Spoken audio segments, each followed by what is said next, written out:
안녕하십니까.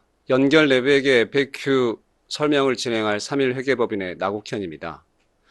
2024년에 저희 진행될 연결 내부회계 관련해서 이 모범기준이 일부 수정되어 있고 전체적으로는 모범기준 수정될 내용이 많지 않아서 그 FAQ로 조금 더 세부적인 사항들을 만들어서 배포한 바 있습니다. 그래서 이번 시간에는 연결 내부회계 관련된 추가된 FAQ에 대해서 하나씩 설명을 드리려고 합니다. 진행해 보도록 하겠습니다.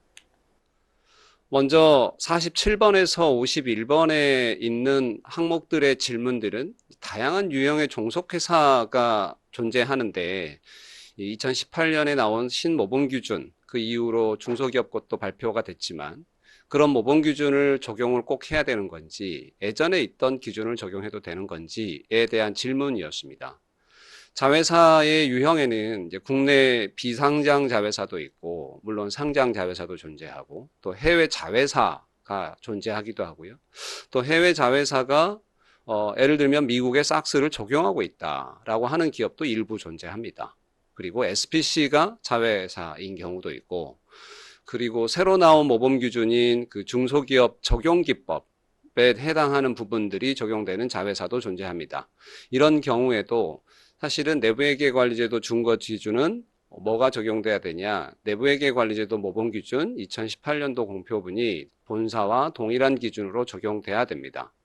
왜냐하면 구모범기준이라고 하는 거는 일단 폐기 예정이라서 2023년 이후로는 사용이 불가한 상황이고요. 그래서 또 자회사들이 모회사와 동일한 준거 기준을 가져야 되는 것도 당연히 필요합니다. 다만 2021년에 발표된 중소기업 모범기준 역시 신모범기준의 일부로 적용 기법에 대해서만 좀 더 자세하게 설명한 내용으로 그 내용이 적용될 수 있는 기업의 경우에는 사실은 좀 제한적이긴 할 겁니다. 이제 모회사의 기업의 규모라든지 이런 것들이 고려돼서 중소기업인지 여부가 판단이 되기 때문에 중소기업용을 적용할 수 있는 여건에 있는 경우에는 그 모범 기준을 적용할 수 있는 것으로 되어 있습니다. 그리고 모범 기준 이외의 프레임워크를 적용하는 것도 당연히 가능합니다. 특히 미국의 경우 코소를 적용하고 있는 부분들이 존재하기 때문에 코소를 적용한 미국 기업, 미국 자회사의 내부회계 관리 제도도 인정이 된다는 소리죠. 다만 국내에 있는 모범 기준이 코소에 기반해서 적용이 되긴 했지만 외관법 관련 내용, 특히 그 경영진의 평가, 감사위원회 평가와 관련된 요구사항들이 추가적으로 좀 존재하는 부분들이 있어서 물론 그것도 세부적으로 보면 큰 차이는 없지만 그 부분들에 대해서는 추가적으로 확인이 필요한 상황입니다. SPC는 원래 내부회계 관리 제도의 대상에서 제외되지만 혹시 모회사에 재무적으로 중요한 거라고 하면 일반적으로 모회사에서 직접 관리를 하는 게 보통의 케이스라고 알고 있고 이제 그거에 따라서 모회사에서 수행하는 통제 활동들이 고려돼야 될 수 있습니다. 다음 중으로 보면 그 연결 내부회계 관리제도 설계 운영의 범위는 어떻게 결정하는 건가요? 라고 하는 게 있습니다. 질문을 잘 보셔야 되는데요. 설계와 운영까지만 말씀을 드렸고 평가는 제외한 상태입니다. 연결 내부회계 관리제도라고 하는 것도 별도 내부회계 관리제도와 마찬가지로 연결 재무제표가 나오는 그 과정에 있어서 작동하는 통제들을 잘 만들고 운영했다라고 하는 겁니다.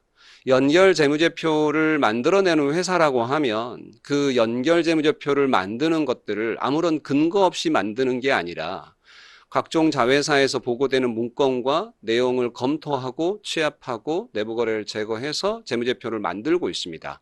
그렇기 때문에 모든 전체 연결 자회사에 대해서 내부회계 관리제도라고 하는 그런 통제 절차, 다시 말해서 숫자를 검증하는 절차는 모두 다 포함돼야 됩니다. 기본적으로 모든 종속회사가 내부회계 관리제도를 설계 운영한다는 거죠. 다만 그렇다고 해서 모든 종속회사에 RCM이 존재해야 되고 매년 평가를 꼭 해야 되는 거냐라고 하는 거는 조금 다양한 방법이 존재합니다.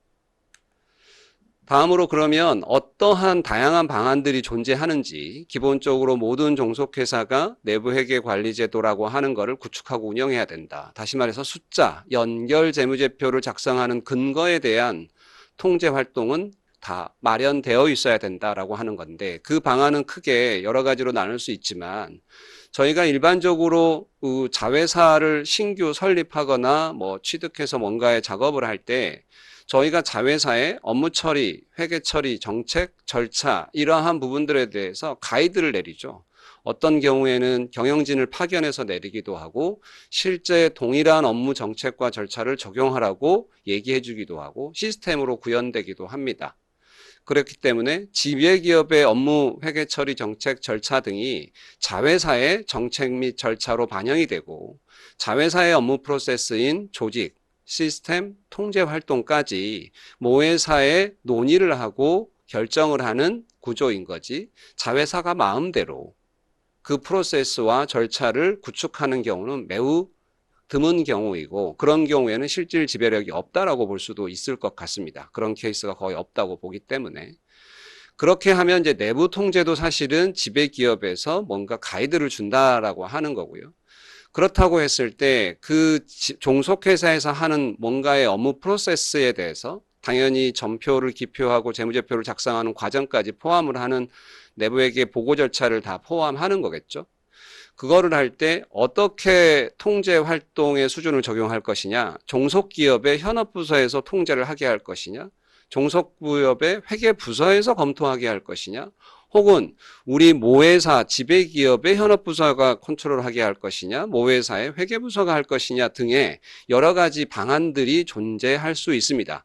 이런 것들이 여러한 방안이고 그 방안들을 조금 정리해 보면 첫 번째로는 종속기업별로 거래 수준의 통제 활동을 적용하겠다. 현업부서와 회계부서에 적절하게 통제 활동을 심고 이런 식의 검토 절차를 추가해서 숫자가 적정하게 뽑히도록 본사의 지침을 정책을 따라라 라고 얘기할 수 있는 거고요. 그렇지 않고 이 종속기업이 거래 수준이라고 하는 통제 활동을 적용하기에는 너무 소규모 기업이라고 하든가 그게 굉장히 뭐 초반에 이슈나 여러 가지 것 때문에 비효율적이라고 하면 지배기업이 모니터링하는 방식, 그 모니터링은 지배기업의 현업부서 혹은 회계부서가 수행하는 게 가능하겠죠.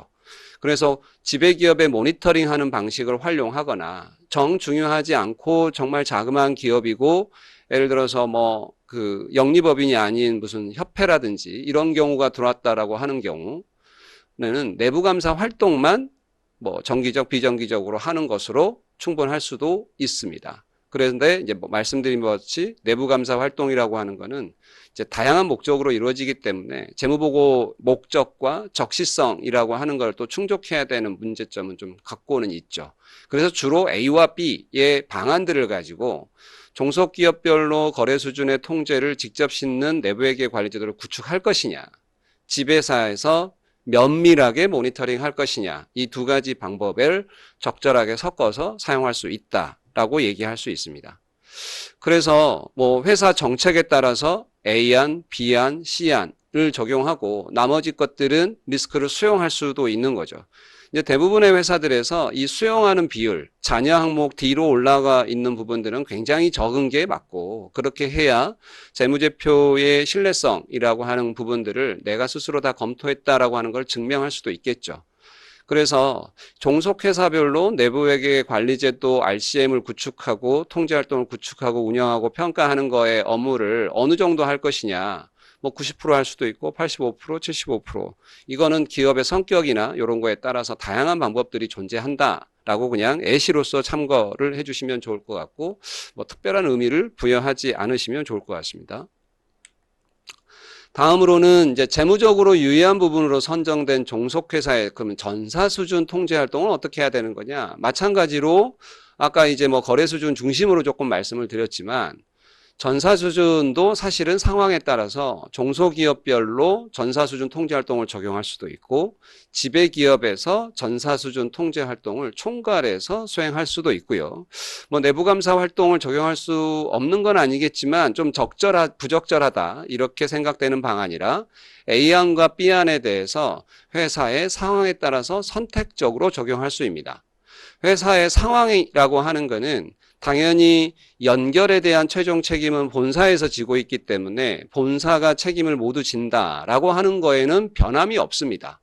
그렇지만 종속회사에 우리가 정책을 내려줄 때 내부에게 정책에 대해서 내부에게 조직을 구성을 어떻게 할 거고 그들의 책임은 어떻게 할 거고 평가는 어떤 방식으로 할 거고 보고 체계는 어떻게 할 건지에 대해서 전체적으로 우리 규정 지침에 담겨 있지 않습니까? 그 부분들에 대해서 종속회사에 얼마만큼 아레나를 줄 것이냐, 본사가 과연 전체적으로 실질적으로 다 관리할 수 있는 부분이 맞는 것이냐라고 하는 거에 따라서 적용 방식을 회사가 선택을 하시면 되는 사항이고요.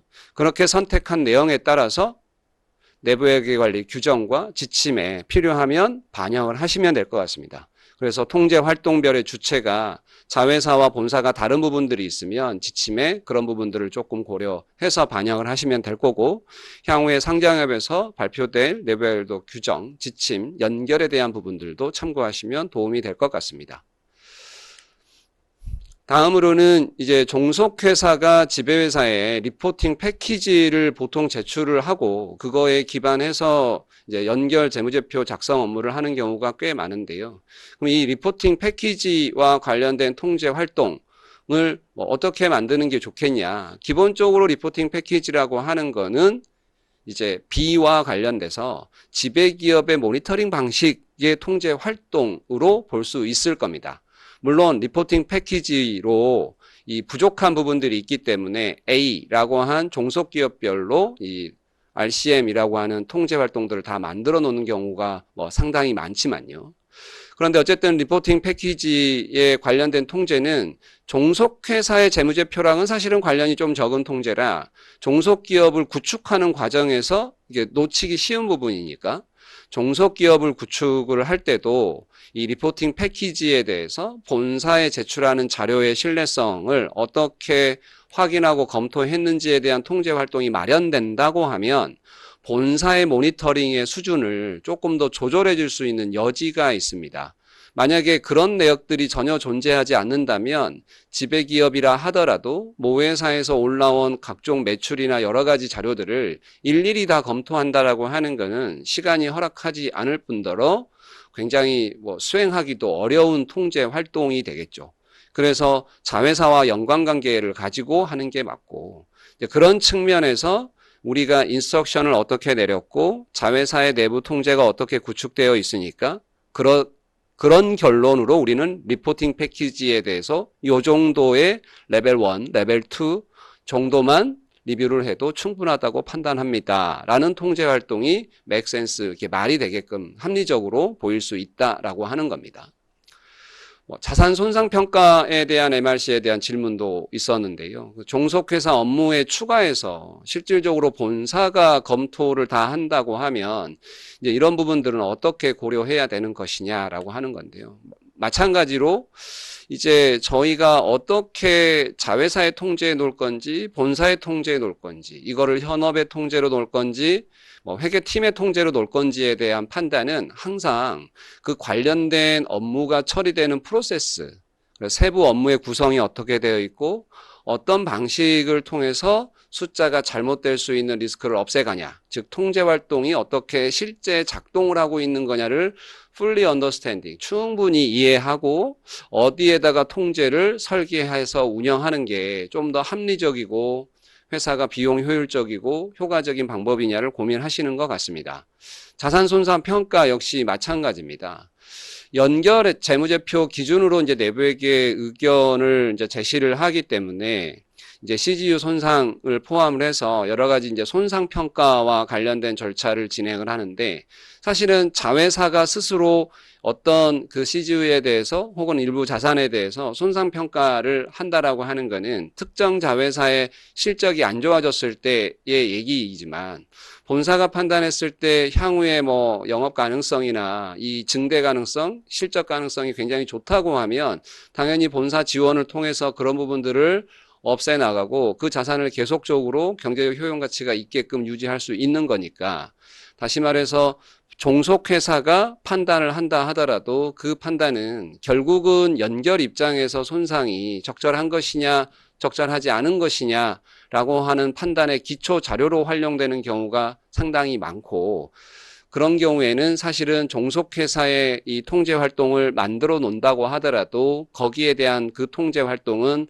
본사 통제를 위한 기초 자료일 뿐이고 실질적으로 키 통제라고 안 볼 수도 있다는 거죠. 물론 이제 모회사에서 이제 MRC와 같은 그런 좀 복잡한 통제 활동들이 보통 개입돼서 손상을 보게 되는데 그런 자산 손상과 관련된 자회사를 모두 포함한 이 손상 평가 절차에 대한 통제 활동이 존재할 때 기초 자료에 대해서 그러면 모회사는 어떻게 검증하고 확인했냐라고 하는 문제가 생길 수 있으니까 그런 측면에서는 자회사의 검토와 이런 절차가 충분하게 수행된 것이다라고 하는 것을 증명하는 보조적인 통제 활동으로는 충분히 쓰일 수 있으니까 사실은 전체적으로 모회사의 통제 활동이 핵심 통제로 지정될 가능성이 높고 관련된 자회사의 통제 활동으로도 이제 구축되는 게 바람직하지만 그거 자체가 의미가 굉장하다 이렇게 보기는 좀 어려운 거죠. 그래서 우리가 연결 내부회계를 볼 때 항상 그 연결 재무제표 작성 절차 전체에 대한 큰 그림을 보고 너무 세부적인 항목에 집중을 안 했으면 좋겠다 뭐 이런 생각은 듭니다. 결국은 이제 이런 것들을 봤을 때 세부 업무별로 본사와 자회사 간의 책임과 권한 이런 것들을 어떻게 구별했는 거냐, 업무를 어떻게 구별했고 어디까지가 자회사 책임이고 어디까지가 본사 책임인지에 따라서 통제 활동도 그에 상응하는 수준으로 통제 활동을 만들어 가는 것 같습니다. 아까 말씀드린 손상에 대한 부분도 최종적으로 본사에서 책임을 지고 있다라는 경우에는 본사에서 핵심 통제로 잡고 자회사는 본사가 평가하기 위한 기초자료를 정확하게 올려주고 파악하고 하는 부분들이라 그거에 대한 것만 통제 활동으로 잡아서 이렇게 배분을 해서 운영을 한다는 거죠. 그래서 말씀드린 대로 통제 활동을 설계하고 평가하는 것들은 종속회사와 지배회사 간에 이 어떻게 할 것이냐, 모니터링으로 할 것이냐, 종속회사의 통제 활동을 직접적으로 구축할 것이냐는 항상 관련된 프로세스, 실질, R&R, 책임 이런 것들을 고려해서 결정하시는 게 합리적으로 판단됩니다. 다음으로는 이제 뭐 68번에서도 비슷한 질문이 있는데 같이 조금 57번에서 풀어보면요. 지배회사와 종속회사의 내부회계관리제도 전담 조직 구성 방안들은 어떤 것들이 있나요? 라고 이제 질문이 되어 있습니다. 이제 다들 조직은 사실은 이제 건들기가 조금 애매한 부분들도 존재합니다. 아무래도 이제 굉장히 인력 운영이나 이런 것들이 뭐 굉장히 타이트하게 운영되는 것들도 많기 때문에 그게 또 일반적이기도 하고요. 일단은 중앙집중형이라고 해서 본사가 모든 내부회계 관리제도의 설계, 평가 이런 부분, 특히 평가와 관련된 것들을 모두 다 책임지겠다라고 하는 중앙집중형이 존재할 수 있고요. 혹은 이제 분산관리형이라고 해서 종속회사별로 평가 조직을 다 따로 두고 거기에서 평가를 하는 거를 전적으로 신뢰해서 우리는 진행하겠다. 뭐 일부 검토는 하겠지만 그래서 전체의 제도를 크게 자회사의 조직이 있냐 없냐의 기준으로 나눌 수도 있긴 하겠죠. 그래서 중앙집중형, 분산관리형이 있고 그 다음에 이제 뭐 지역 중심이 됐던 어떤 뭐 자회사의 유형 중심이 됐던 공통적으로 중국 지역의 내부회계를 평가할 조직을 따로 만든다라고 하는 그렇게 별도의 조직, 뭐 쉐어드 서비스 센터, 공유 센터, 뭐 이런 기능들을 만드는 조직도 둘 수 있습니다. 그런데 여기 써져 있는 것처럼 완벽한 중앙 집중형 혹은 완벽한 분산 관리형은 모두 부적절할 가능성이 높습니다. 그래서 결국은 회사의 상황에 따라서 이 두 가지를 좀 융합해서 써야 되지 않느냐라고 생각을 하고 있고요. 다만 이제 평가자의 독립성이라고 하는 거는 여전히 요구되는 상황이니까 회사의 상황에 따라서 이 부분들을 좀 고려해서 누가 평가를 어떻게 할 것인지 특히 이제 종속 회사에 대해서 고민을 좀 필요한 사항입니다. 중앙 집중형은 예를 들면 이제 규정과 지침 전체 프레임워크이라고 하는 거는 중앙 집중형이든 분산 관리형이든 사실은 하나의 규정 지침과 이 체계로서 구성은 돼야 되죠. 물리적으로 규정과 지침이 하나일 수도 있고요. 뭐 규정과 지침은 따로따로 존재하지만 서로 이게 일관성이 있게끔 구성이 되어 있다든지 하는 것으로도 뭐 양쪽 다 가능한 구조입니다. 그게 중앙 집중형이든 분산 관리형이든. 중앙 집중형의 경우에는 이제 연간 계획을 직접 다 수립을 하고 직접 관리를 하고 직접 자회사에 통보를 해서 자회사 현업들까지 포함을 해서죠. 그래서 이제 그 뭐 평가를 위한 여러 가지 작업들, 설계 평가, 운영 평가에 대한 작업들을 위한 사전 작업들을 다 한다는 거죠. 굉장히 방대한 작업이겠죠. 그리고 미비점이 나왔을 때 직접적으로 그 미비점에 대한 대응 방안이 적절한지 확인하고 평가하고 개선하고 감사인 논의 등등을 수행한다는 거고요. 결국은 자회사에서 발생하는 모든 설계 운영 평가에 대해서 본사에서 직접 하겠다라고 하는 경우입니다. 자회사의 역할은 이제 보통 뭐 태스크포스를 구성할 수도 있고 그렇지 않을 수도 있지만 관련해서 자료를 제출하라는 거를 그냥 제출하는 것들을 하는 거에 좀 국한되는 형태로 운영될 수 있습니다. 이 경우에는 이제 사실은 그 본사 효율적으로 진행할 수 있겠죠. 조직이 굉장히 슬림할 가능성이 높고요. 또 이제 일관적인 그 평가 방법들이 적용될 수는 있겠습니다만 실제 업무량이 굉장히 많기 때문에 실질적으로 본사의 많은 인원들이 이제 포함돼야 되는 좀 부담도 사실은 존재합니다. 그 부분들이 있고 또 본사 감사인을 대응한다는 측면은 이제 굉장히 뭐 용이한 측면이겠죠. 어차피 연결 내부회계 제도에 감사 의견을 표출할 사람은 본사 감사인이니까요. 근데 이제 반대로 이제 분산관리형의 장점은 이제 중앙집중형의 단점이 되겠죠. 분산관리형에 보면은 분산관리형이라고 하는 거는 이제 전체 일정 위주의 간단한 것들만 모회사에서 일정 인스트럭션으로 전달받고 이미 다른 큰 사항들은 규정과 지침에 있는 대로 자회사가 알아서 수행을 하면 되는 거고요. 그래서 연간 계획이나 결과를 취합 보고하는 정도를 본사한테 해주고 스스로 이제 종속회사가 내부회계 관련 팀을 뭐 통합적으로 구성을 해서 뭐 교육도 시키고 그 다음에 이제 변화 관리도 직접 자회사에서 수행을 하고 그 다음에 운영 평가도 직접 수행을 하고 그 미비점 개선이나 이런 것들도 한다는 거죠. 이렇게 되면 아무래도 분산 관리되어 있는 사람들의 경우에는 자회사에 대해서 이해도가 높은 경우가 뭐 많기 때문에 실질적으로 현업에 대한 대응이라든지 현업과 커뮤니케이션의 그 속도도 훨씬 빠르고 대응하는 게 더 좋고요. 당연히 자회사 감사인들도 향후 이제 내부회계 관련해서 모회사 감사인이 인스트럭션을 내린 부분들에 대한 통제 활동들에 대해서 평가를 할 텐데 똑같이 설계평가, 운영평가를 수행할 것입니다. 이 부분들에 대한 대응들도 여기에 있는 자회사에서 수행을 하니까 그 부분들은 좀 문제는 없겠죠.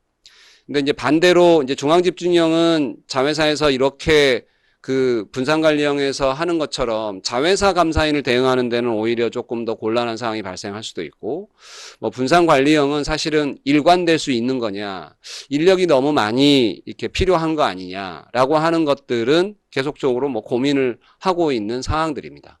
그래서 회사의 상황에 따라서 실질적으로 지배구조가 어떻게 되고 다른 업무의 이 조직 형태들은 회계의 기능이라든지 이런 것들이 얼마나큼 분리되어 있고 뭐 같이 가고 혹은 시스템 등등이 고려될 사항이고요. 뒤에서 다시 한번 설명드리도록 하겠습니다. 네, 다음으로는 58번 지분법 투자에 대한 통제 활동에 대한 책임 그리고 관련된 통제 활동을 어떻게 해야 되는 거냐에 대한 질문입니다. 모범기준 상으로 이제 써져 있는 문구를 보시면 이제 지분법 투자와 관련해서 해당하는 회사에 대해서 뭐 통제 활동을 반드시 구축할 필요 없다. 이렇게 기술이 되어 있습니다. 근데 이제 먼저 지분법 결산 프로세스를 잠깐 보시면 사실은 뭐 일반 연결 결산하는 프로세스랑 크게 다르지는 않죠. 그래서 뭔가 이 관련된 재무제표와 관련된 정보를 좀 집계하고, 그 다음에 투자 및 자본변동사항 검토하시고, 자료 적정성도 검토하고, 관련된 전표 작성해서 승인받고 검토하고 계십니다. 이런 걸로 봤을 때 아까 말씀드린 것처럼 지분법 피투자회사의 내부 통제를 꼭 별도로 구축해서 평가 범위를 무조건 확대해야 될 필요는 없습니다. 근데 옵션은 두 가지이긴 합니다. 첫 번째로는 본사에서 이 지분법 결산 프로세스에 관련된 통제 활동들을 기존에 있는 게 좀 약했다고 하면 보강하는 거, 기존에 있는 게 충분했다고 하면 보강될 필요는 없겠죠.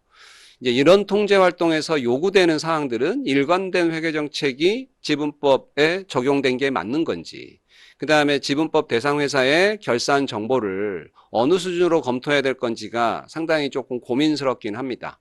그런데 어쨌든 연결재무제표의 중요한 항목이라고 하면 상당히 세밀한 수준의 검토가 이루어져야 될 필요성은 있죠. 그렇지 않고 두 번째 옵션은 공동기업에 해당하는 그 기업의 내부회계 관리 제도를 구축하는 거, 똑같이 운영하는 것도 하나의 방안은 될 수 있겠죠. 당연히 자동적으로 확대할 필요는 없다고 해서 의무사항은 당연히 아니고 선택할 수 있는 기업이라고 하면 선택할 수도 있겠죠. 공동기업의 운영 형태에 따라서 이런 시도가 아예 시도조차가 불가능한 기업도 존재할 수 있을 것 같긴 합니다만, 만약에 그 공동기업이 외관법상의 구축 대상이고 그래서 상장은 아니더라도 검토 대상이다라고 하는 경우가 존재하고 일부 또 감사 대상으로 포함된 경우도 있습니다. 이런 경우에는 어쨌든 모범 기준을 준수해야 될 필요가 있을 거고요. 그러면 그 모범 기준이 본사와 달리 적용된다. 내부회계 관리 정책이나 절차가 달리 적용된다. 회계 정책이 달리 적용된다라고 하는 거는 조금 애매하겠죠. 그래서 이왕 외관법상의 구축 의무가 있는 기업들은 종종 두 번째 있는 옵션을 선택하는 기업도 현재 존재합니다. 대부분은 이제 옵션 1으로 많이 하시려고 계획을 하고 있는 걸로는 알고 있고요. 그러면 지분법 통제 활동을 우리가 좀 개선해 보자라고 했을 때 고려해야 될 사항은 뭐냐? 당연히 재무적 중요도에 따라서 그 재무보고 리스크의 관리의 필요성을 좀 판단하실 필요는 있을 것 같습니다. 중요할수록. 유의적인 경우일수록 이런 본사의 모니터링 통제가 적절한 것이냐를 검토해야 되는데, 항상 본사의 모니터링 통제라고 하는 거는 그 정교함, 모범기준에서 프리시즌 이렇게 얘기하고 있는 그 정교함의 수준이 문제이고, 그 수준의 문제에 따라서 감사인과도 굉장히 좀 충돌이 발생하기도 합니다. 결국 요구되는 사항은 본사와 일관된 회계 정책이 유리되는지 어떻게 확인할 수 있는 것이냐라고 하는 부분들이고요. 그런 부분들은 인스트럭션이 됐던 회계 정책의 통일이 됐던 라고 하는 부분들이 뭔가 백업으로 만들어져야 될 가능성이 있고, 실제 그렇게 다른 부분들을 검토하기 위한 활동들이 있다고 하면 더 바람직하겠죠. 그 다음에 지분법 대상 회사에서 제시한 여러 가지 재무 수치들, 결산 자료들에 대해서 어떻게 검토를 하는 거냐라고 하는 부분들, 그 검토의 수준이 왜 정교하고 충분하다고 판단하는 거냐가 모든 거래를 당연히 검토할 수 있는 것은 불가능할 거고요.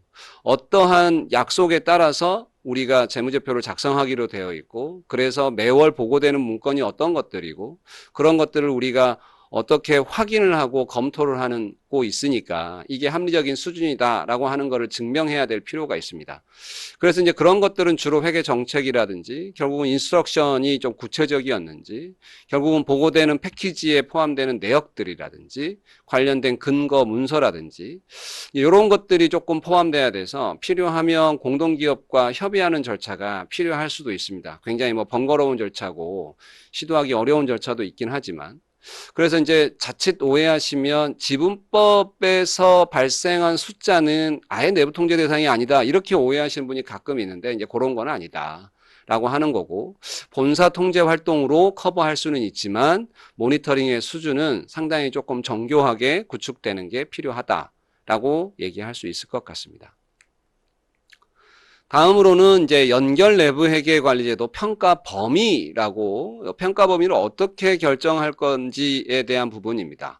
60번 문제까지 포함을 하고 있고요. 이제 세 가지 정도인데요.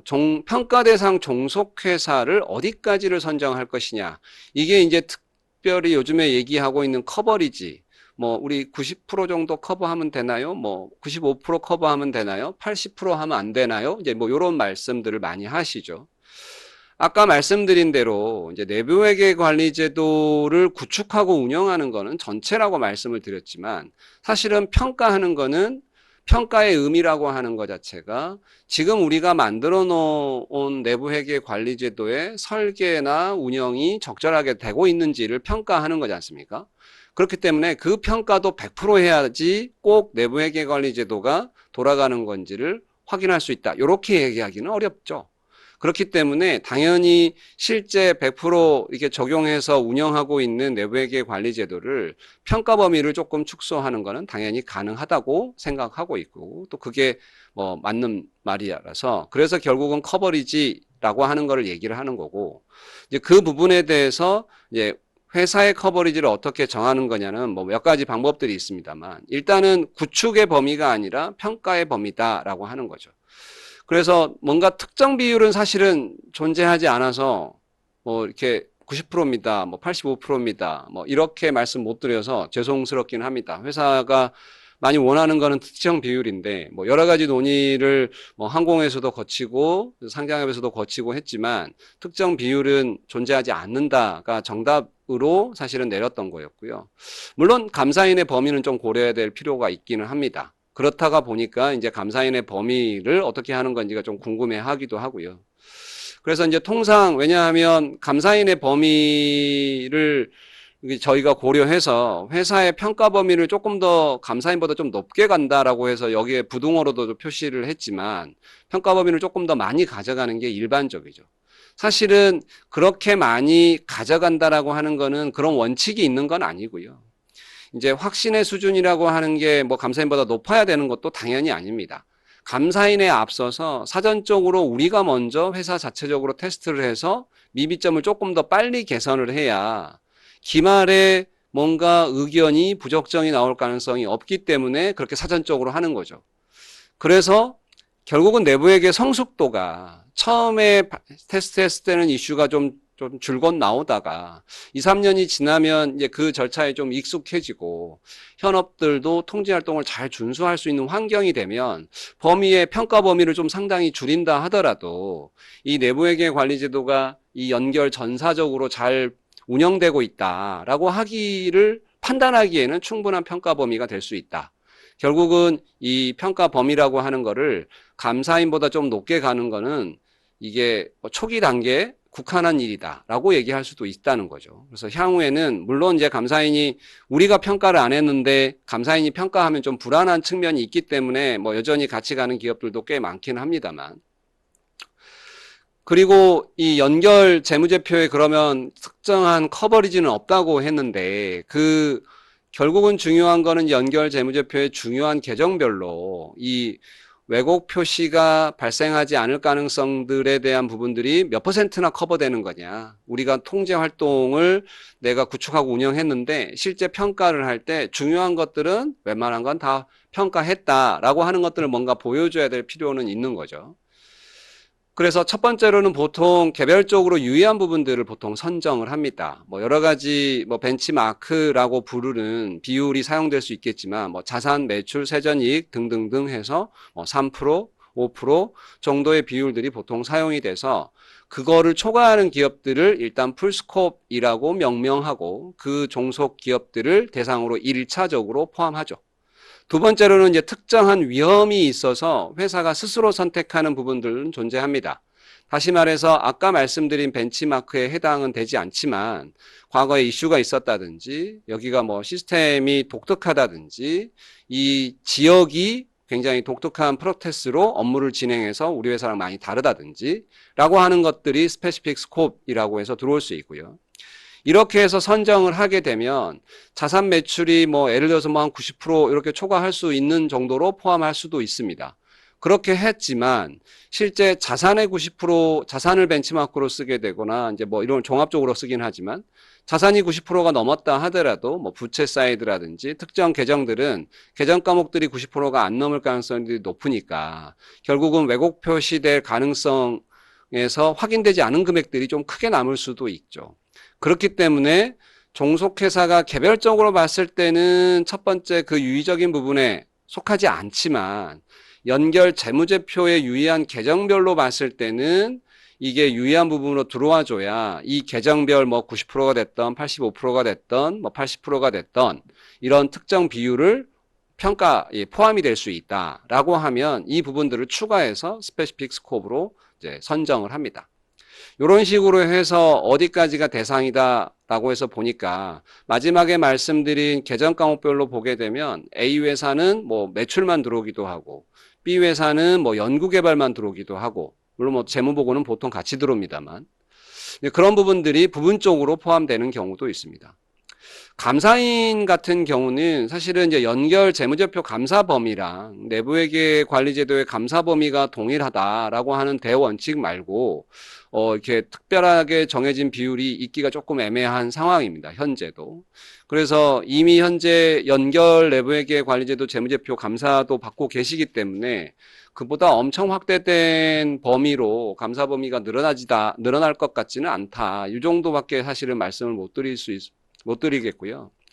이 종속기업에서 80%냐, 뭐 85%냐, 90%냐라고 하는 것들은 사실은 평가의 범위이기 때문에 종속회사의 구조, 개수, 그 다음에 형태, 뭐 시스템, 굉장히 다양한 요소들이 사실은 고려돼서 평가 범위를 선정하는데 고려돼야 될 수 있습니다. 뒤에서 조금 더 설명드리겠습니다. 두 번째가 이제 계정별 커버리지를 조금 더 말씀드리는데요. 계정별 커버리지 역시 말씀드린 대로 연결 재무제표에 유의한 계정별로 필수적으로 요구되는 특정 비율이 존재하지는 않습니다. 물론 일반적인 말로 잠재적인 왜곡 표시 위험이 크지 않아야 된다. 그 정도를 평가를 해야 된다. 그 내부회계는 다 구축이 되어 있는데 사실은 평가의 범위이기 때문에 뭐 조금 논란이 있을 수 있지만 어쨌든 특정 비율이 존재하지는 않다라고 하는 거고요. 그렇게 되면 이 구축이나 운영 방식을 어떻게 그러면 커버리지에 들어가는 통제라고 하는 거는 A라고 하는 종속기업별로 내부회계 관리제도를 구축한 것만 포함됩니까? 아니면 B 회사의 모니터링 방식으로 하는 것도 포함이 됩니까? C도 포함이 됩니까? 라고 하는 건데요. 당연히 B, C 역시 포함해서 계산할 수 있습니다. 물론 B의 경우에는 아까 지배기업의 모니터링 방식의 통제 활동이니까 정교함, 그 기초정보에 대한 신뢰성 이런 부분들에 대한 확인이 또 필요하기 때문에 그 굉장히 복잡한 내역들을 B로 다 커버할게. 예를 들어서 우리 종속기업이 30개인데 20개는 25개는 이걸로 다 커버할 거야. 뭐 이런 것들이 조금 곤란할 수도 있겠죠. 이제 실무적으로 쉽지 않을 수도 있다는 거죠. 실제 하고 있는 기업들이 있다고 하면야 뭐 제가 죄송스러운 거고요.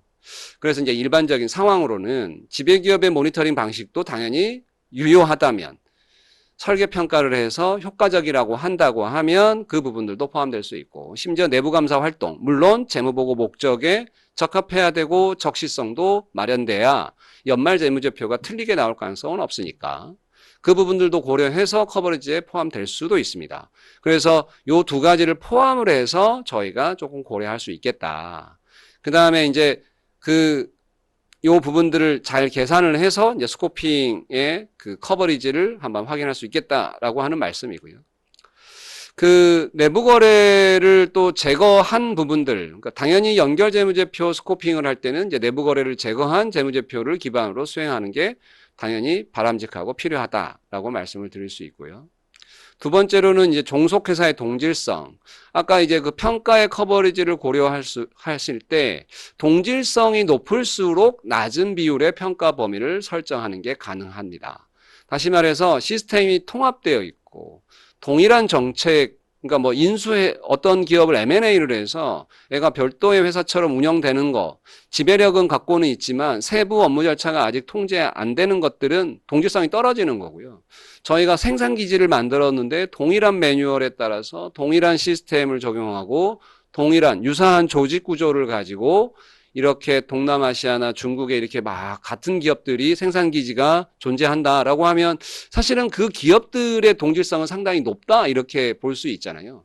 그렇게 했을 때 평가를 꼭 다 집어넣어야 맞는 거냐. 라고 했을 때, 비율이 조금 낮아도 전체, 동남아시아 전체적으로 했을 때 한 20개 기업이 있긴 하지만 거의 유사한 기업들로 대출 이루어져서 생산과 제조 판매를 하고 있는 기업들을 묶어서 요 중에 어느 정도 평가를 하면 합리적이겠다라고 할 수 있다는 거죠. 그래서 평가 비율은 그런 동질성이 높으면 높을수록 좀 낮게 평가할 수 있겠다라고 하는 거고요.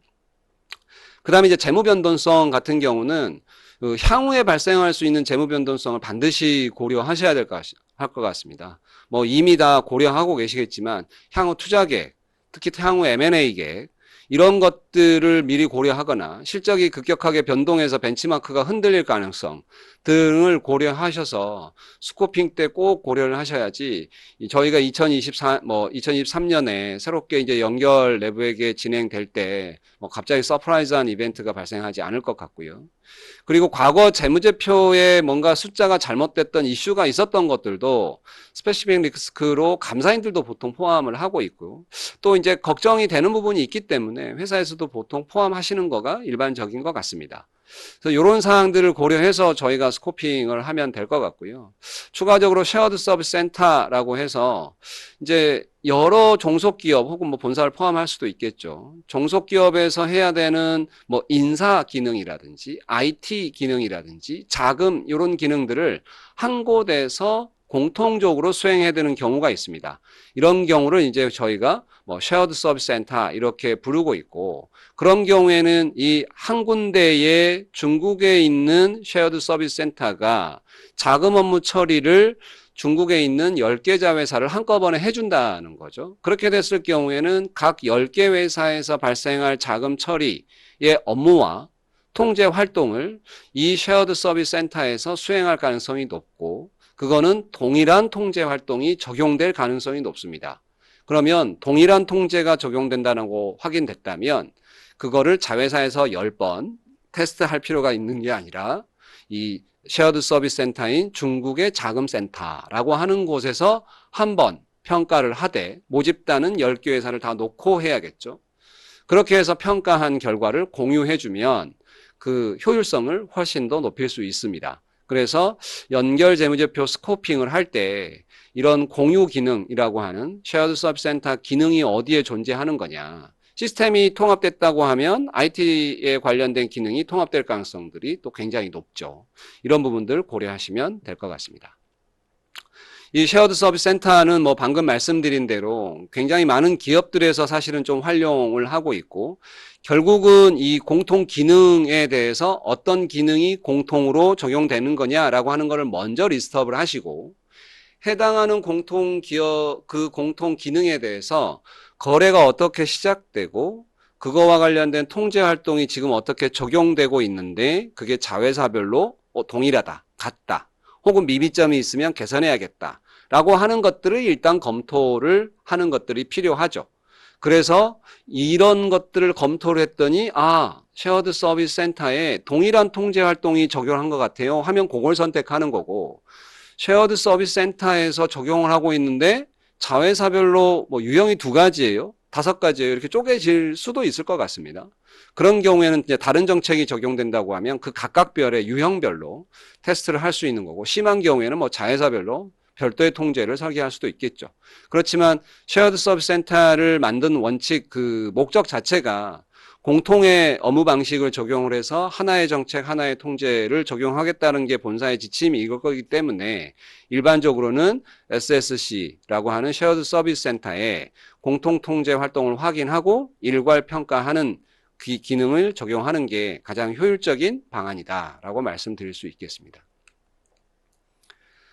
연결 내부회계 관리 제도의 이제 평가를 수행하는 방법 같은 것들에 대한 질문을 한번 다 모아봤습니다. 이제 61번부터 65번까지의 내역이고요. 이 종속회사 내부회계 관리 제도 평가를 하는데 감사인 평가 결과를 이용할 수 있냐? 이건 너무 뻔한 질문이라서 다 아실 것 같은데. 평가 의무는 이제 회사에 존재하는 거고, 외관법상에서. 그래서 감사인의 평가 결과는 회사의 평가 결과가 아니기 때문에 당연히 이용할 수 없는 상황입니다. 다음 질문은 별도와 연결 내부회계에 공통으로 적용되는 통제 활동에 대해서 운영평가를 구별해서 해야 되는 거냐, 뭘 고려할 점이 있는 거냐라고 하는 건데요. 사실은 이제 저희 나라가 좀 독특하게 현재까지는 이제 별도와 연결에 대해서 이 두 가지의 평가 보고서, 두 가지의 감사 보고서를 받는 구조로 되어 있습니다. 뭐 향후에 이제 이 부분이 어떻게 바뀔 수도 있는지는 잘 모르겠습니다만 현재까지는 그렇게 인지를 하고 있고요. 동일한 통제 활동이 근데 연결이나 별도에서 똑같이 적용되는 경우도 존재합니다. 그럴 경우에는 사실은 뭐 구별해서 할 필요가 없겠죠. 그 뭐 별도를 위한 평가라고 해서 한 번 하고 또 운영을 위한 평가니까 모집단 추천해서 따로 하고 뭐 그럴 필요는 없습니다. 통제 활동이 동일하기 때문에. 그런데 이제 모집단은 조금 더 유의해야 될 필요가 이제 존재합니다. 예를 들어서 이제 본사만을 위한 ITGC를 테스트할 때 별도 기준으로 본다고 하면 본사에서 이루어지는 프로그램 요청 건 뭐 이렇게만 보겠지만 자회사를 통합해서 한꺼번에 내가 테스트할 거야 라고 했는데 본사의 통제가 적용돼 라고 해서 하는 경우에는 자회사의 모든 요청 건들을 다 포함을 해야겠죠. 그래서 이제 모집단이 대상이 자회사를 전체로 하는 통제냐 모회사만을 하는 통제냐는 좀 구별 표시를 해놓고 조금 고려해야 될 부분은 존재한다고 생각합니다. 내부 거래에 대한 통제 활동에 대한 평가는 연결해서 제외되는 거냐? 왜냐하면 연결 재무제표를 작성하는 과정에 그 연결 재무제표 우리가 스코핑하는 기준은 내부 거래를 제거한 거라고 말씀을 드렸지 않습니까? 그래서 일반적으로는 이제 연결 재무제표에 포함되지 않기 때문에 해당하는 거래와 관련된 통제 활동들은 보통 제외가 되는 게 맞겠죠. 그렇지만 이제 해당 거래를 저희가 아예 처음부터 존재하지 않았다고 하면 당연히 그렇게 되겠는데 저희가 이제 내부 거래라고 하는 것들을 기표했다가 제거하는 과정으로 이루어졌기 때문에 그래서 연결 재무제표 작성하는 절차에서도 중요한 게 이제 내부 거래 제거 절차이기도 하고요. 결국은 이제 내부 거래를 기록하고 제거되는 그와 관련된 통제 활동들은 포함돼야 되는 게 일반적이라고 말씀드릴 수 있을 것 같습니다. 다음으로는 이제 연결 재무제표 작성 관련된 통제 평가를 하려고 하는데 혹시 단기 2, 3월에 수행한 통제 활동도 그거 평가해서 어차피 시기가 다를 뿐 통제 활동은 같은 거 아니냐. 그래서 그거를 적용하면 안 되냐. 다시 말해서 2021년에 내부회계 평가를 하는데 2020년 결산에 관련된 그 연결 관련된 통제 활동들을 평가를 하고 그거를 이용하면 안 돼요. 요 말은 사실은 별도에서도 그 절차가 용인이 안 되는 것처럼 연결에서도 마찬가지로 이제 그 전년도와 관련된 통제 활동을 평가하는 것은 좀 부적절합니다. 왜냐하면 뭐 이슈가 발생을 한다고 해도 재무적인 임팩트가 어떻게 됩니까? 하면 지난 연도입니다. 라고 하면 그 통제 활동을 테스트할 의미조차 없겠죠. 그렇기 때문에 단기의 통제 활동을 평가하는 것이 2020년 게 아니라 2021년 의견을 표명한다고 하면 2021년 거를 평가를 해야겠죠. 물론 이제 연결 결산 같은 경우는 이제 이루어지는 시기가 좀 뒷단에 있기 때문에 보고서가 굉장히 좀 촉박하게 뭐 감사 보고서까지 고려하면 촉박한 시간에 이루어져야 돼서 회사가 부담이 존재하는 것은 맞는 것 같습니다. 그래서 그런 부분들의 뭐 실무적인 이슈는 존재하지만 뭐 이렇게 대체하는 것은 안 된다라고 말씀드릴 수 있을 것 같습니다. 다음으로는 저희가 평가를 할 때 2, 3년 단위의 로테이션 방식이 평가 적용이 가능한가요? 현재는 이제 이 로테이션 방식으로 평가한다라고 하는 게 어디에 규정된 부분이 없습니다.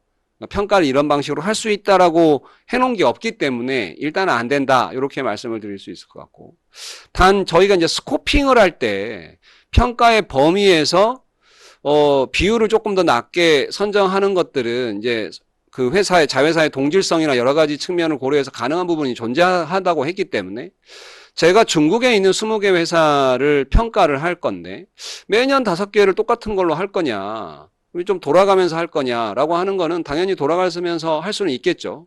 그런데 그 부분은 이제 스코핑 때 결정을 하는 거라 그걸 굳이 로테이션 방식으로 불러야 되는지는 잘 모르겠습니다. 그래서 그거는 로테이션 방식이라고 부르지 않고 여기에서는 이제 평가의 범위에 일단 들어왔는데 이거를 2, 3년에 한 번씩 평가하면 되면 안 되냐라고 하는 질문은 이제 근거가 없다. 이렇게 지금 말씀드린다라고 하는 부분입니다.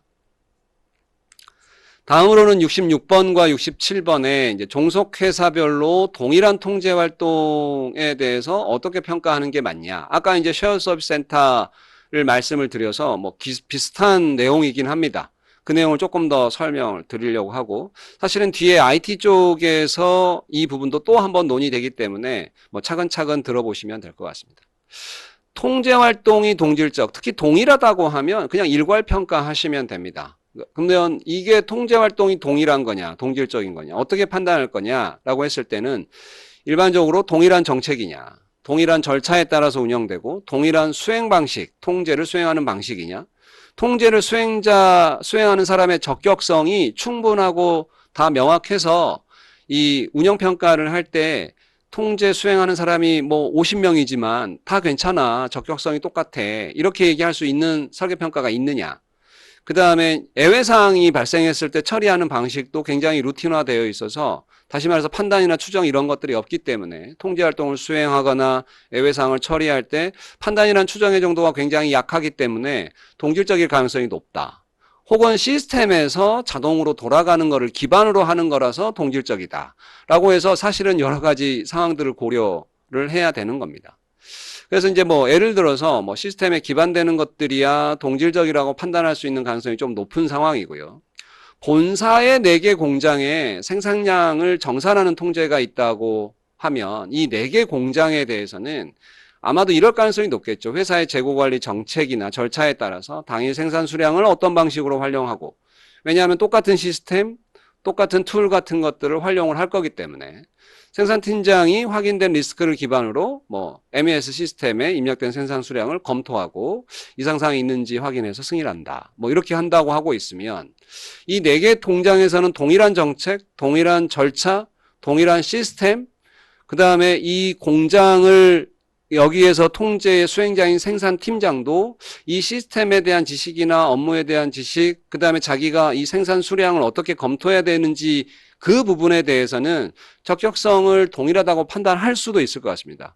물론 다르다고 판단할 수도 있지만 제품도 유사하고 이런 부분들에 대해서 동일하고 동일한 예외 방식으로 처리한다고 하면 이거는 동질적인 통제 활동이다 라고 판단할 수 있는 거죠. 그렇게 되면 월 통제니까 이 4개 공장에 대해서 각각으로 통제를 테스트하는 게 아니라 4개 공장을 다 모아보면 이게 만약에 뭐 월 통제라고 한다고 하면 뭐 12개에 48개가 모집단이 되고 그 48개를 모집단 하나로 간주하고 평가를 수행을 할 수 있다는 겁니다. 그렇게 하는 것들이 이제 동질적인 통제 활동이다 판단해서 적용하는 거고요. 그러니까 월별 통제니까 그냥 2개만 해. 요거는 오류인 거죠.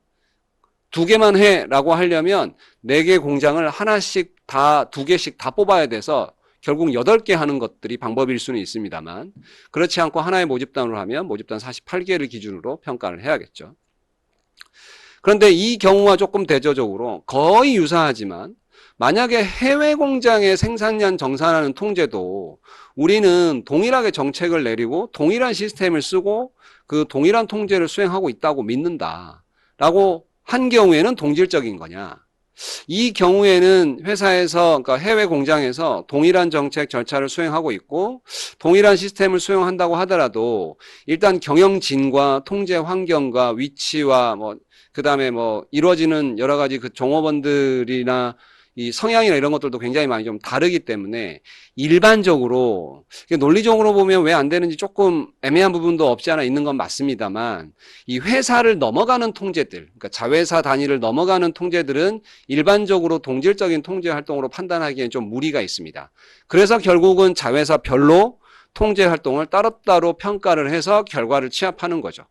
그래서 이제 종속회사의 경우에는 표준 통제 활동을 적용하고 일부 요건을 충족한다 하더라도 경영진이나 업무 환경, 뭐 통제 수행자의 적격성이 정말 동질적이다, 이거를 증명해내기가 좀 어렵기 때문에 보통은 동일한 통제라고 간주하지 않고 별도 평가를 수행하는 게 일반적입니다.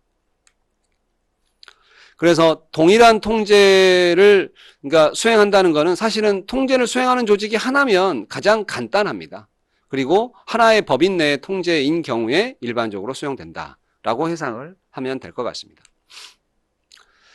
연결해서 지배회사와 종속회사의 역할, 평가 방식, 아까 뭐 회사의 상황에 따라서 본사에서 정해주는 거다. 뭐 이렇게 말씀을 드리긴 했는데, 내부회계 관리제도 관련해서 주요 업무를 보시면 뭐 이 처음에 구축하고 설계하는 업무도 있긴 하지만 매년 반복되는 업무들만 놓고 본다고 하면 이제 스코핑하는 업무가 있고, 보통은 이제 종속회사에 이제 인스트럭션을 발송하기 위해서 지배회사가 올해 언제 평가하고 뭔가 변화사항이 어떤 것들이 있으니까 어떻게 설계 평가를 할 거고 이런 이제 계획을 발송을 하죠. 종속회사는 그 계획을 받아서 내부 통제에 대한 평가 계획을 따라서 수행하기도 합니다. 그 다음에 내부 통제 평가 계획을 전체 취합해서 한번 계획 보고를 하고, 실제 이제 설계 평가를 종속회사에서 하고 지배회사에서 해당한 결과를 확인하고, 뭐 운영평가도 마찬가지로 자회사에서 하고 지배회사에서 검토하고, 그 다음에 미비점 이런 것들이 있고, 또 감사인 수검이라는 업무 절차가 있죠. 이런 것들 이렇게 완전히 조금 분리해서 할 수 있는 게 아까 분산관리형이었고요. 그 다음에 이제 뭐 취합해서 한 군데에서 하고 증빙만 제출하는 거는 이제 중앙 집중형이었었죠.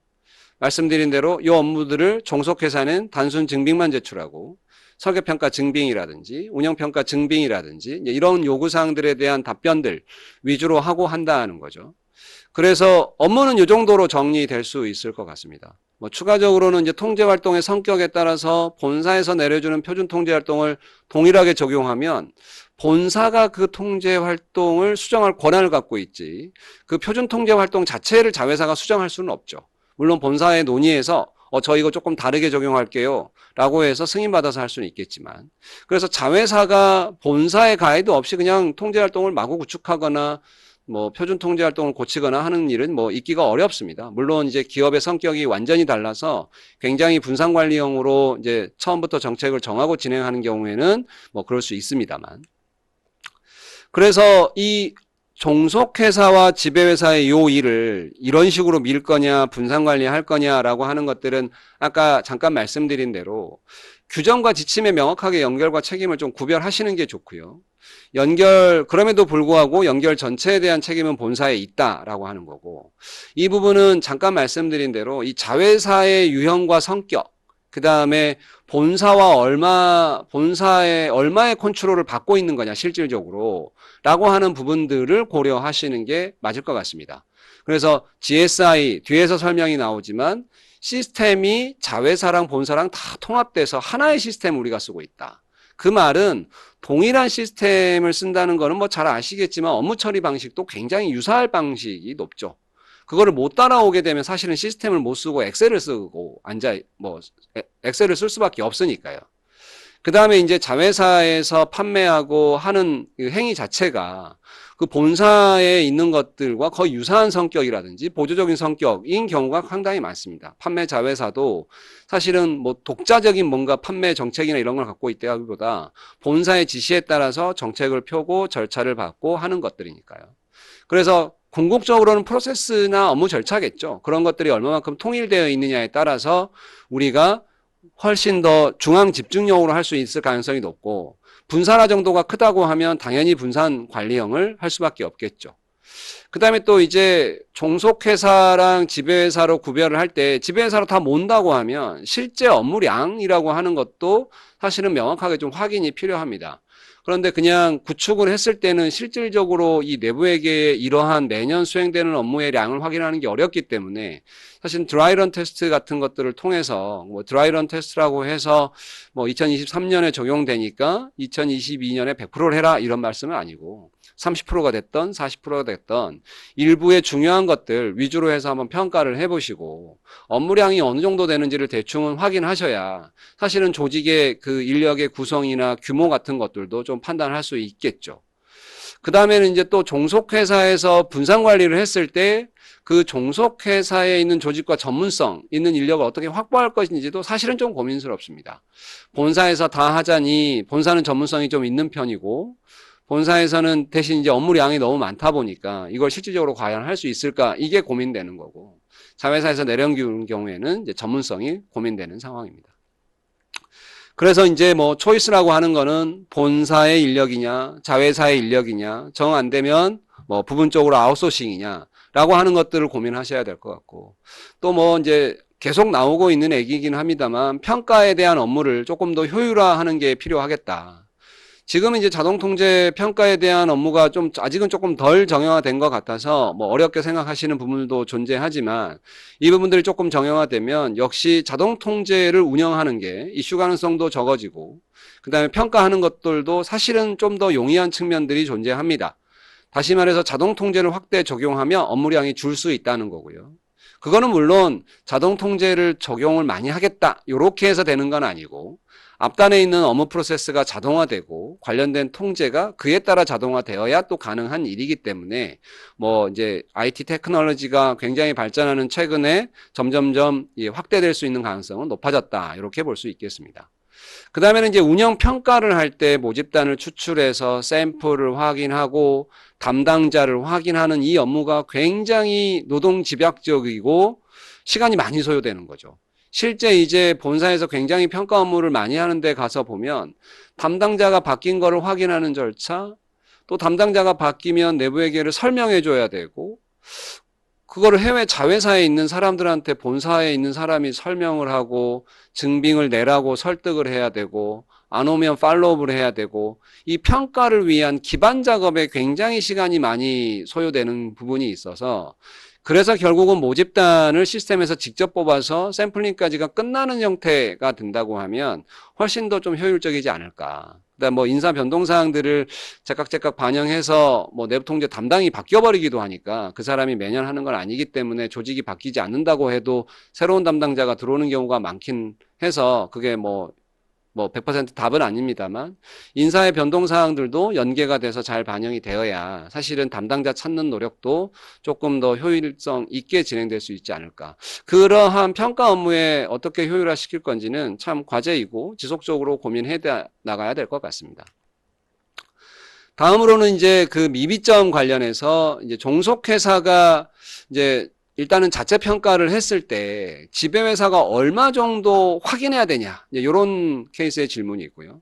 미비점의 심각성은 누가 평가하고 어떻게 하면 되냐? 감사위원회 평가 방식은 어떻게 고려해야 되냐? 뭐 크게 사실은 이 뭐 별도와 크게 다른 점은 없습니다. 회사의 상황에 따라서 R&R이 어떻게 되는지에 따라서 종속회사 평가를 검토하는 수준도 뭐 결정하면 되겠죠. 그래서 뭐 굉장히 위임이 가능한 업무가 있고 위임이 불가한 업무가 그냥 있는데 위임이 불가하다는 거는 이제 뭔가 종속회사에서 평가를 하라고 시키고 그 평가를 수행했는지 여부를 확인하는 업무는 뭐 당연히 불가능하겠죠. 뭐 회사가 해야 되고 미비점에 대한 최종 심각성 평가는 지배회사가 하는 겁니다. 왜냐하면 이제 이 심각성 평가라고 하는 것들은 결국 의견에 영향을 미치는 거고 그거는 연결 기준으로 하는 거지 별도 재무제표의 종속회사의 그 별도 재무제표 기준으로 하는 거가 아니기 때문에 다 모아놓고 심각성 평가를 하는 거라 그것도 이제 불가하고요. 물론 이제 미비점 파악하고 계산하고 재무적인 영향이 어떻게 되고 발생 가능성 이런 거 다 판단 그런 것들에 대한 기초 자료를 종속회사가 작성해 주는 건 당연히 가능합니다. 그 다음에 대표이사 및 감사위원회 평가 그 자체, 연결에 대한 평가 그 자체도 당연히 위임이 불가능해서 본사에서 해야 되는 책임들은 저렇게 존재합니다. 그래서 종속회사가 평가를 했다라고 했을 때 그 평가한 범위가 어느 정도인지에 따라서 지배회사가 추가적으로 모니터링을 어느 정도 할 것인지도 같이 정해진다. 뭐 특별한 사항은 없다. 이렇게 말씀드릴 수 있을 것 같고요. 연결 내부회계 제도 관련해서는 이제 저희가 까먹으면 안 되는 사항이 보고서가 연결 내부회계 관련해서 보고서가 하나 나간다. 다시 말해서 개별 종속회사는 연결 내부회계 관리제도의 적정성을 판단하는 단위가 아니기 때문에 미비점에 대한 평가, 내부 연결 내부회계에 대한 총괄적인 그 평가, 감사인의 평가 보고서, 감사위원회의 평가 보고서, 대표이사의 평가점검 보고서 같은 것들은 하나만 만들어진다. 그 말씀이고요. 그래서 종속회사의 1차적인 평가는 지배회사가 평가를 잘 하기 위한 것들의 보조수단이다. 그런데 그 내용에는 뭐 미비점의 심각성을 평가할 수 있는 모든 내용이 거의 다 들어가 있기는 하죠. 발생 가능성이 얼마만큼 되고 재무적인 영향이 얼마만큼 되고 미비점은 왜 발생했고 어떻게 계산할 거고 이게 실제 숫자에 영향을 미친다 안 미친다 등등이 포함될 것 같습니다. 그래서 최종 미비점 평가는 지배회사가 수행하는 것이다 라고 하는 거고요. 뭐 감사위원분들도 최근에는 이 평가를 연결이 도입되게 되면 향후에 어떻게 해야 되냐 이걸 좀 고민을 좀 하시는 것 같습니다.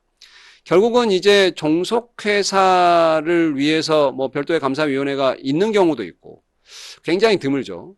혹은 감사님이 계시는 경우도 있고 혹은 내부 감사, 이 내부 감사라고 하는 거는 그러니까 감사위원회 평가를 지원하는 조직이야겠죠. 전혀 무관한 내부 감사 조직들도 있기 때문에 어쨌든 감사위원회의 평가를 지원할 만한 조직들이 종속회사에 있는 경우랑 없는 경우로 구별할 수 있을 것 같습니다.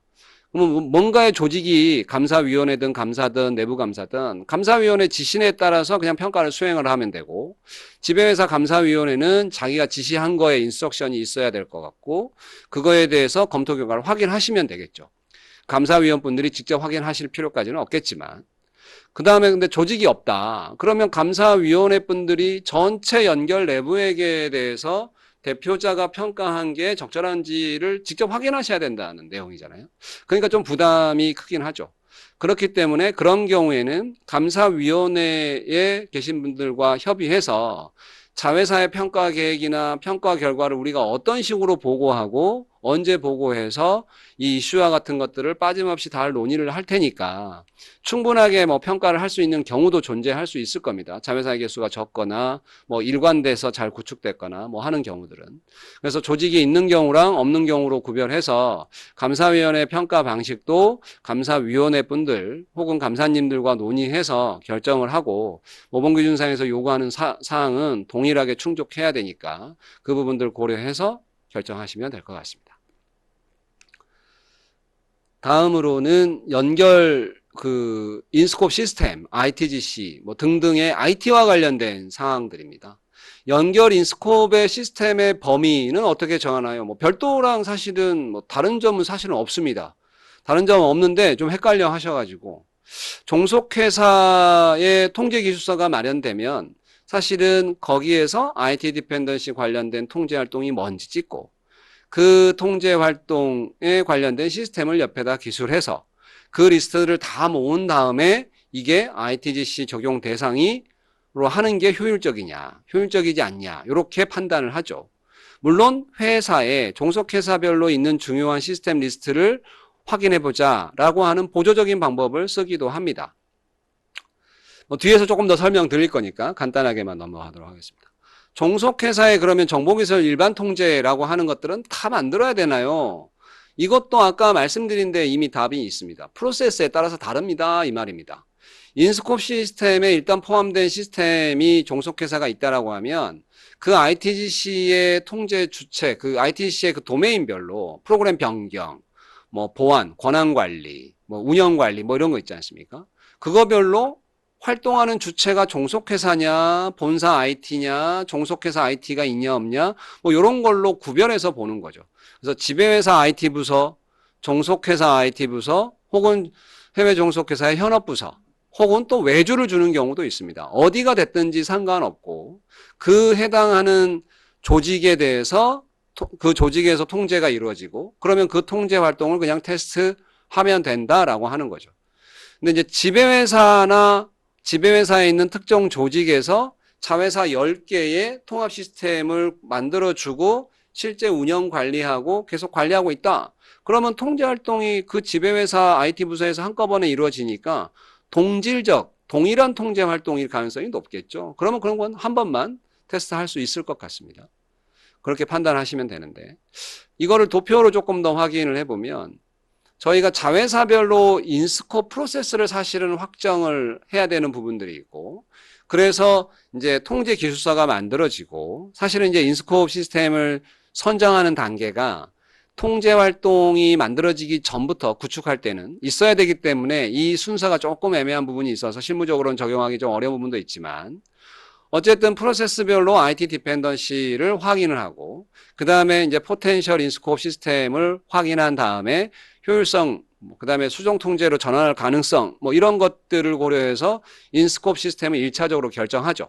그 와중에 프로세스별로 이 종속회사에 있는 시스템 리스트를 쭉 확인해보고 재무보고 연관성이 있는 시스템은 또 저희가 대략 짐작이 가지 않습니까? 물론 종속회사의 프로세스를 잘 이해해야 가능하긴 하지만 그래서 그런 부분들 중에서 시스템이 포함되거나 뭐 이렇게 좀 추가되거나 이게 변경될 수 있을 가능성은 존재합니다. 이렇게 포텐셜로 인스코프 시스템을 1차적으로 결정한 다음에 그 다음에 이제 이 시스템별로 사용하는 법인, 관리 조직이 어디냐를 이제 확인하는 거죠. A라는 시스템은 본사에서 쓰고 있고 뭐 A 자회사 쓰고 있고 B 자회사는 안 써요. 이렇게 할 수 있다는 거죠. 두 번째로는 이 본사에서 쓰고 있고 A 자회사 쓰고 있는데 요거의 관리 조직은 어딘가요? 라고 하는 것들을 보는 거죠. 관리 조직은 대충 본사에만 있습니다. 종속회사에도 있습니다. 이렇게 확인하죠. 그러면 본사에만 있다라고 했을 경우에는 시스템별로 싱글 인스턴스이냐 요거를 확인해 보는 게 좋습니다. 싱글 인스턴스라고 하는 부분들은 사실은 자회사가 본사와 동일한 시스템을 쓰는 겁니다. 그래서 프로그램을 하나를 바꾸면 자회사도 같이 바꾸는 거예요. 근데 본사의 동일한 시스템을 카피해서 그냥 처음에 구축할 때 구축하고 따로 변경 관리를 하는 경우도 존재합니다. 그런 경우에는 이제 프로그램 변경 활동이라고 하는 게 따로따로 이루어지긴 하죠. 물론 그 통제조차도 본사에서 한꺼번에 이루어지고 있으면 그게 이제 종속회사가 아니라 본사에서 한꺼번에 이루어지고 있으면 한꺼번에 테스트할 가능성이 없는 건 아닙니다. 한꺼번에 할 가능성도 존재하죠. 그래서 하나의 조직에서 관리한다라고 했을 때는 싱글 인스턴스인 경우에는 사실은 하나의 통제일 가능성이 높고 그게 뭐 싱글 인스턴스가 아니다 하더라도 하나의 조직에서 관리를 하게 되면 이게 한꺼번에 테스트할 가능성이 좀 더 올라가긴 합니다. 그래서 결국은 이 시스템별로 관리하는 조직이 뭐냐, 좀 더 구체적으로는 개발, 프로그램 변경, 보안, 운영 이런 각각의 절차와 관련된 통제 활동을 어떤 조직에서 수행하는 건지를 확인을 해봐야 어디다가 통제 활동을 설계하고 어떤 사람들의 통제 활동을 평가할 건지를 결정할 수 있는 겁니다. 그래서 그 부분들이 생각보다 좀 복잡하고 어려워서 좀 체계적으로 관리를 하실 필요가 있고요. 그래서 이런 ITGC에 대해서 해외법인을 통합해서 저희가 설계하고 설계 평가할 때 어떤 걸 좀 고려해야 되냐라고 해서 이제 아까 말씀드린 대로 시스템별로 이게 ITGC에 관련된 통제 활동이 본사에서 이루어지냐 결국 자회사에서 이루어지냐 지금 그게 포인트인 거죠. 그래서 그 포인트를 좀 구별해서 관리를 해야 됩니다. 그래서 본사에서 관리하는 통제 활동은 본사에서 보통은 일괄 평가를 많이 하고 자회사가 관리하는 통제 활동들은 자회사가 평가를 하는 거죠. 그리고 본사가 일괄 평가하는 거는 컴포트 쉐어링이라고 해서 평가 결과를 자회사한테 제공을 해줍니다. 그래야 자회사에 그 해당하는 ITGC의 통제 활동들 중에서 본사에서 하는 거를 포함을 하면 자회사의 전체 ITGC의 통제가 괜찮구나. 그러니까 내가 거래 수준 가서 이런 것들은 신뢰하고 갈 수 있겠구나. 요거를 또 확인할 수 있어서 자회사의 평가 결과를 공유해 준다까지 포함을 하면 될 것 같습니다. 조금 더 예시를 갖고 한번 풀어보면 되는데 시스템별로 ITGC의 통제 활동별로 R&R이라고 하는 것을 확인해 보자 말씀을 드렸습니다. 각각의 시스템별로 ITGC의 통제 활동이 뭐 20개가 있으면 변경 요청 뭐 이런 절차들 있지 않습니까? 누가 하는 건지 그래서 그 주체에 따라서 평가 대상과 수행 방식을 결정해라 이 말씀이죠. 예시를 한번 들어보면 ITGC 내에 이제 프로그램 변경 절차로 이제 리포트를 변경한다고 하면 리포트를 누군가 변경 요청하는 이유가 있고 그 변경 요청이 합리적이어야 되는 걸 확인해야 되기 때문에 뭐 로직이나 이런 것들을 검토해서 승인을 하겠죠. 그런 다음에 리포트 변경을 사실은 개발자가 수행을 합니다. 리포트가 변경이 되면 개발자가 이제 시스템 내에서 단위 테스트, 그 다음에 통합 테스트, 여러 가지 테스트를 통해서 똑바로 잘 만들었는지를 자기가 검증하고요. 그 다음으로는 사용자한테 건네줘서 사용자가 한 번 더 확인을 하고 그 다음에 이제 실제 시스템의 이관이라고 해서 적용하게 되는 거죠. 그래서 쓰게끔 되는 거죠. 물론 이 이후에 교육도 필요하고 뭐 그렇긴 하지만 이러한 주요 업무를 놓고 봤을 때 누가 하는 거냐 요거를 확인해 보자 그 말씀인 겁니다. 예를 들어서 자회사 현업에서 리포트 변경을 요청할 가능성이 높겠죠. 자회사가 쓰는 시스템이니까. 그랬을 때 이 통제 주체는 자회사 현업이 되는 거고 리포트 변경은 제가 표시가 안 돼 있는데 본사 IT가 한다. 뭐 저기 자회사 IT가 한다? 뭐 어디랑 뭐 표시해도 상관은 없습니다. 그 다음에 리포트를 변경하고 단위 테스트하고 통합 테스트하는 통제 주체도 정해져 있겠죠. 여기서는 자회사가 한다고 파악을 했어요. 그 다음에 리포트가 변경됐을 때 사용자는 누가 확인해야 되냐? 당연히 자회사 현업이 요청을 했으니까 자회사 현업에서 확인을 해야겠죠. 그렇게 해서 구성이 됐다라고 하고 실제 시스템의 적용은 본사 IT에서 한다라고 하게 되면 각각의 자회사 현업이 테스트해야 될 통제가 여기서는 2개. 자회사 IT도 여기 통제 활동은 하나. 리포트 변경했을 때는 이제 자회사 IT가 하지만 통제 활동은 없으니까 표시를 안 한 거고요. 그래서 통제 활동 2개는 자회사 현업.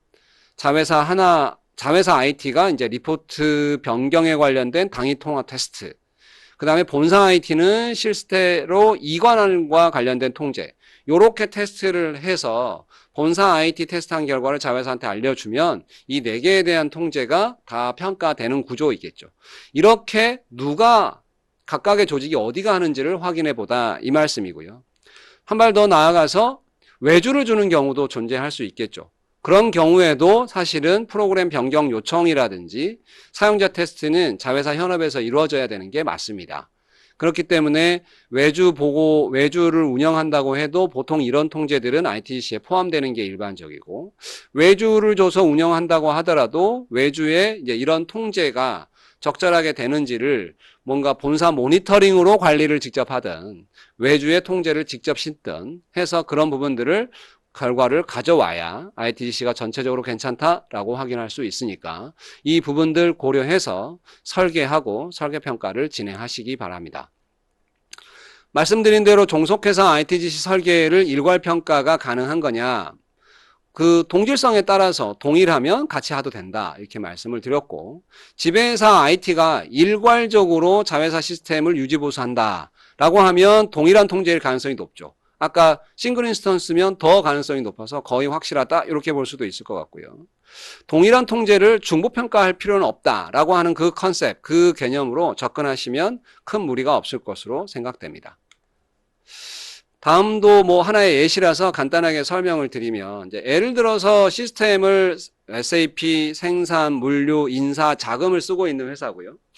GSI를 쓰고 있는 경우가 이제 SAP 같은 경우나 물류 같은 경우는 일부 GSI 시스템을 쓰고 있고, 생산은 이름은 GSI라고 뭐 표시가 되어 있긴 하지만 뭐 본사에 국한되고 있기 때문에 본사가 관리하는 상이한 시스템을 쓰고 있습니다. 그래서 생산 같은 경우는 본사의 시스템을 구축을 하고 그거를 카피해서 미국, 유럽, 중국을 구축을 하고 본사가 관리는 또 하고 있는 케이스죠. 그 다음에 이제 인사 같은 경우는 로컬에서 별도 시스템을 미국과 유럽에서 쓰고 있는 케이스고, 자금 같은 경우는 시스템을 아예 안 쓰고 이제 EUC를 활용하는 경우가 일부 존재하는 경우입니다. 이렇게 됐을 때 뭐 어떻게 해야 되냐? 본사 ITGC에서 테스트할 거는 본사가 관리하는 부분들은 본사가 테스트해야겠죠. 그래서 이 부분들은 본사 ITGC를 별도의 수행한 게 있으면 좀 더 확대 적용해서 모집단을 확대 적용하는 것들을 고민하시면 될 것 같고, 그래서 진짜 자회사에도 동일한 통제를 적용해도 될 것인지, 여기에서 보시면 이제 SAP, 이제 물류 같은 시스템들, 그 다음에 뭐 생산도 일부 가능성이 존재하죠. 어쨌든 테스트는 본사에서 하긴 해야 되겠죠. 한 번 테스트할 거냐, 유형별로 평가할 거냐, 요건 다를 수도 있겠지만. 이제 두 번째로는 이 자회사에 있는 뭐 인사 시스템 같은 경우는 사실은 별도로 테스트를 해야 될 것 같고요. 당연히 앞서 말씀드린 것처럼 본사 ITGC를 테스트한 결과를 자회사한테 알려줘야 미국, 유럽, 중국도 본사에서 통제 활동을 잘 해주고 있구나 라고 하는 걸 확인을 해야 ITGC의 적정성을 확인할 수 있으니까, 그래서 더 나아가서 거래 수준 통제 활동의 적정성도 확인할 수 있으니까 필요하다는 거고요. 자회사에서 인사 관련 시스템 같은 경우는 이제 본사 관리 시스템 중에서 그 사용자 측면의 통제 활동들은 이게 뭐 당연히 자회사 인사 시스템뿐만 아니라 아까 말씀드렸던 그 프로그램 변경 요청을 하는 것들은 자회사에서 이루어질 수도 있지 않습니까? 사용자 테스트도 또 자회사에서 이루어질 수도 있습니다.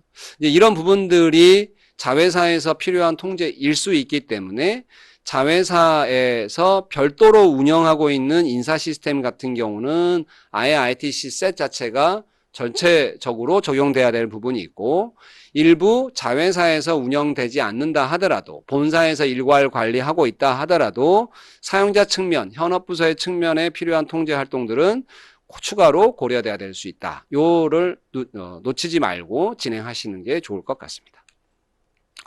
마지막으로 IP, 자동통제나 IP 쪽에서 설계 평가할 때 고려할 사항도 추가적으로 설명드리도록 하겠습니다.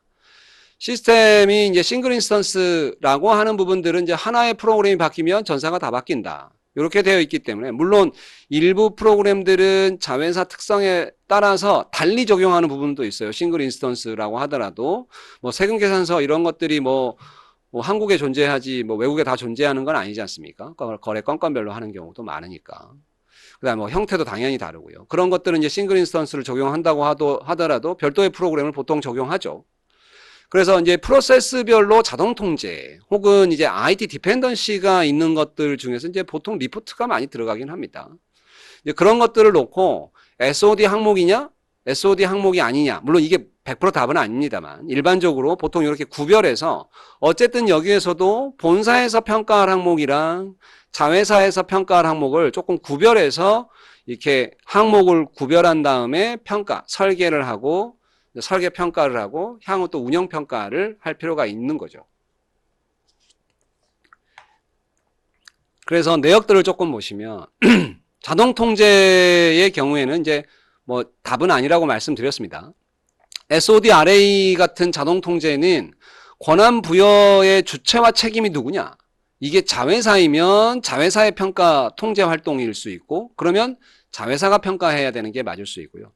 본사의 책임과 주체가 부여되어 있다. 그러면 본사가 할 수 있습니다. 물론 어떤 경우에는 또 본사가 할 수 있냐면요. 권한을 부여하는 기준이 명확해서 어차피 시스템상 권한의 리스트를 뽑아보는 거라 한꺼번에 시스템에 있는 권한을 추출해서 내가 적절한지 아닌지를 금방 확인할 수 있다. 라고 한다고 하면 그럼 뭐 또 가능하겠죠.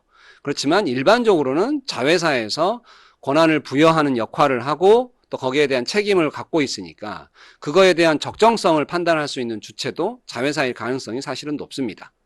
그래서 보통 그렇게 구별하기도 하고요. 이외에 자동 통제라고 하는 경우는 동일 시스템이라고 하면은 이제 본사에서 일괄 평가를 할 거고, 동일 시스템이 아니더라도 본사에 개발자가 있고 본사에 운영하는 인력이 존재한다고 하면 이 자동 통제의 구성이 어떻게 되어 있는지 자회사에서 인터뷰를 하려면 본사 IT 인력이 각각으로 다 지원을 해야 되는 겁니다. 그렇게 되기 때문에 그런 경우에는 사실은 본사에서 대신 테스트를 수행을 하고 그 결과를 자회사에 알려주는 게 더 맞겠죠.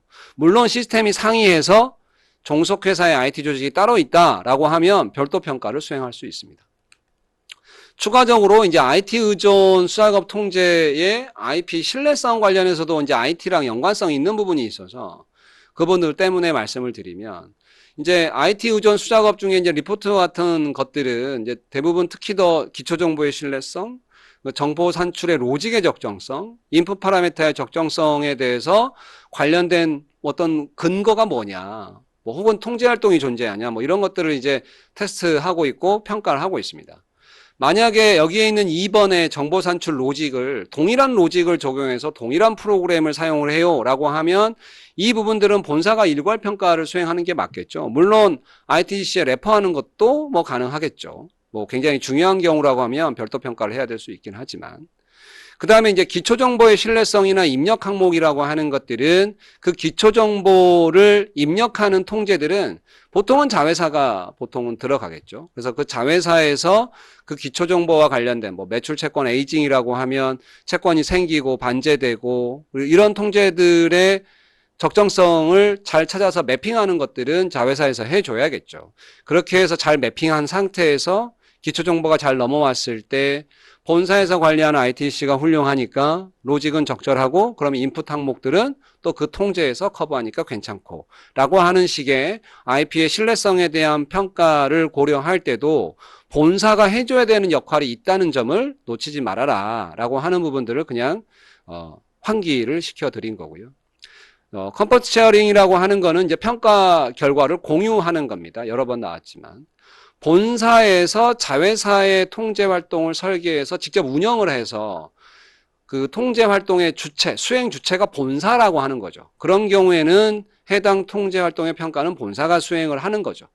그리고 이 결과를 종속회사에 공유를 해줘야, 종속회사에 연관성이 있는 거야겠죠. 당연히 연관성 없는 건 해줄 필요가 없고. 연관성이 있는 거를 그쪽에 알려줘야 종속회사는 내가 왜 수작업 통제 3개, 5개만 테스트를 해도 되는지 자동 통제를 보지 않고는 이해 못할 수도 있습니다. 그렇기 때문에 그런 평가 결과를 보여줘야 자회사 감사인도 와서 그 부분들을 이해할 거고 본사 감사인의 또 인스트럭션도 그런 식으로 나가고 이해를 하는 거죠. 당연히 이 평가 결과를 공유하는 방식은 좀 더 공식적으로 감사인의 평가 결과까지를 포함해서 하는 방법도 존재하고 또 회사가 직접 그냥 먼저 수행을 하는 경우도 존재를 합니다만 방식이 뭐가 됐든지 간에 어쨌든 회사의 평가 결과가 그대로 공유되던 감사인의 평가 결과까지 한꺼번에 해서 공유되는 방식을 취하던 그거는 결정해서 논의를 할 필요가 있고 어쨌든 자회사가 내부회계에 있는 통제 활동들, 평가할 대상들 이런 것들을 확인할 때 왜 설계가 괜찮고 운영이 괜찮다라는 걸 평가를 할 때도 그런 부분들을 고려해서 통합적으로 고려해야 된다라는 것까지 말씀을 드렸습니다. 이상으로 모든 그 FAQ에 대해서 설명을 드렸고요. 추가적으로 궁금한 사항들은 추가적으로 질문 올려주시면 나중에 답변 드리도록 하겠습니다. 장시간 동안 교육 받느라고 고생 많으셨습니다. 감사합니다.